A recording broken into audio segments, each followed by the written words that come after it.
In order to use a module or package that is not installed with Python by default, we need to install it manually.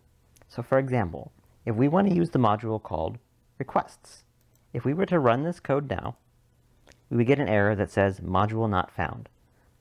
So in this case, we need to actually install it through PyCharm. So it's really simple.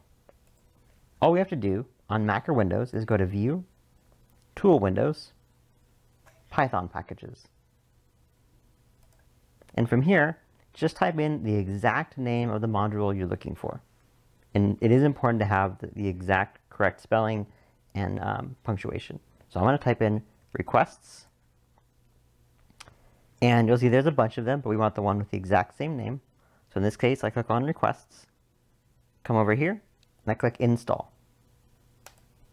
It's going to crank away for a moment. And it's done. And now, if I run this code again,